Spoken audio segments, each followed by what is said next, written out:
Hey everyone, I'm working to hit 1,000 subscribers and I need your help to get there. If you enjoy this content, please hit that subscribe button right now.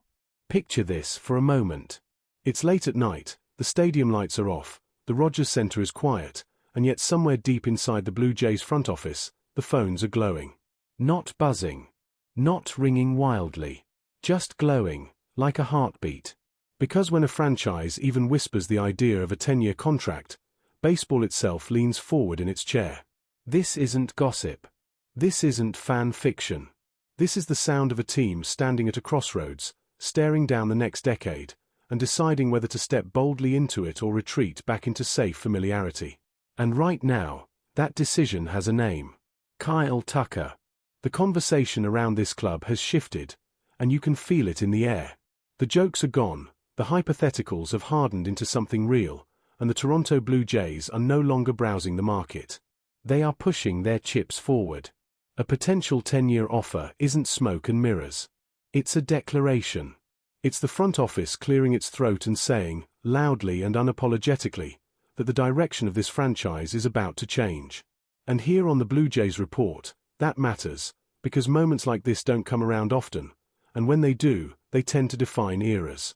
There's something almost cinematic about the way this has unfolded.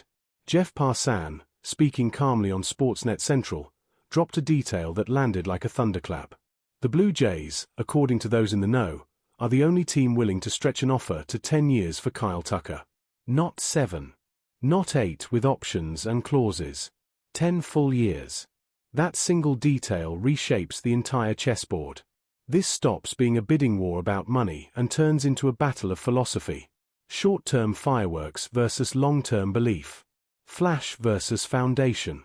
Kyle Tucker isn't just another talented outfielder passing through the league's revolving door. He's the kind of player front offices circle in red ink and fans imagine in their lineup long before any rumor surfaces. Fresh off a season that helped the Chicago Cubs claw their way back into the postseason, Tucker posted an OPS north of .840, smashed 22 home runs, drove in 73 runs, and reminded everyone why he's already stacking accolades like Silver Sluggers and All-Star appearances. This is sustained excellence, not a one-year spike. Baseball doesn't produce many players like this, and when it does, the market doesn't wait politely. What makes this even more fascinating is the competition lurking in the shadows. The Mets, according to Robert Murray, stormed in with a jaw-dropping short-term proposal, dangling an absurd average annual value that screams urgency and impatience. $50 million a year isn't just money, it's pressure. It's a team saying, we want impact now, and we'll worry about tomorrow later. And if the Mets are willing to go there, history tells us the Dodgers won't simply fold their arms and watch. The blue juggernaut always finds a way into conversations like this, circling quietly, waiting to strike. Yet Toronto isn't playing that game. The Blue Jays are offering something different, something almost old-fashioned in modern baseball terms. Stability. Security. A promise that stretches beyond the next playoff run or television deal. A 10-year offer says, you're not a rental. You're not a gamble. You're the spine of what we're building. For a player standing at one of the most pivotal crossroads of his career, that kind of message carries enormous weight. It's not just about dollars. It's about belonging. Kyle Tucker knows what upheaval feels like now. After 8 years in one organization, he packed his bags and landed in Chicago, adjusting to new expectations, new voices, new pressure. One season later, he's once again staring at a life-altering decision. Does he chase the highest possible annual number, compressing value into a shorter window, or does he anchor himself to a franchise ready to shape its future around him? These are the choices that echo long after the ink dries. From Toronto's perspective, the logic is brutally clear. The upcoming off-seasons simply aren't overflowing with elite, middle-of-the-order bats. This isn't a secret whispered in analytics rooms. It's common knowledge across the league. If you need a game-changer, waiting is a luxury you might not have.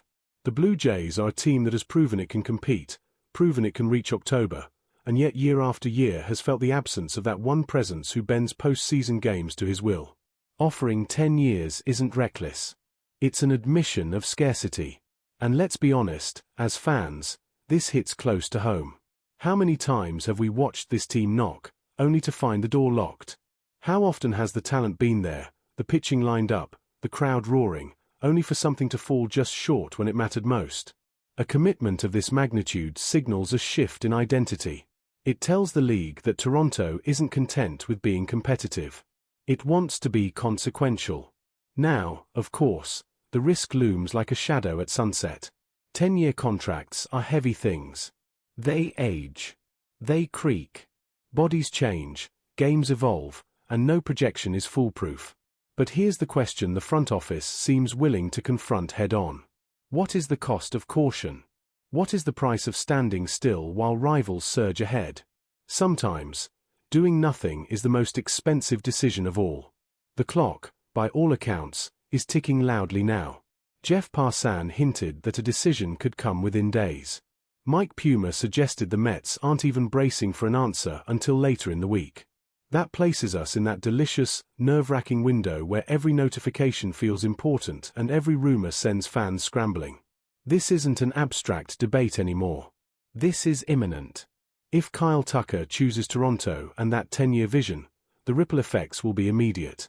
The Blue Jays don't just add a star, they alter how the league perceives them. They become a destination, a franchise willing to bet big and plan long. The message to the clubhouse would be unmistakable. We're here to win now, and we're here to keep winning. And if he doesn't, if he takes the short-term money and chases a different path, the disappointment will sting, no doubt about it. But even then, something fundamental changes. The Blue Jays showed up. They didn't flinch. They went places others hesitated to go. For a fan base tired of near misses and cautious plays, that matters more than it might seem. Before we go any further, if you're enjoying this breakdown and you want more conversations like this, make sure you like the video, share it with a fellow Jays fan, and subscribe to the Blue Jays Report. It genuinely helps keep this community growing and these discussions alive. So now, Jays fans, the question comes back to you. Would you embrace 10 years of Kyle Tucker, accepting the risk for the chance at sustained greatness?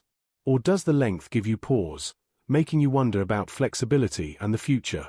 This decision, whether it ends in a signing or a near miss, says a lot about who the Blue Jays want to be from here on out. Leave your thoughts in the comments, because this story doesn't end with a press conference or a headline. It ends with a franchise choosing its identity. And whatever happens next, you can be sure of one thing. We'll be right here on the Blue Jays Report, talking it through, pitch by pitch, promise by promise.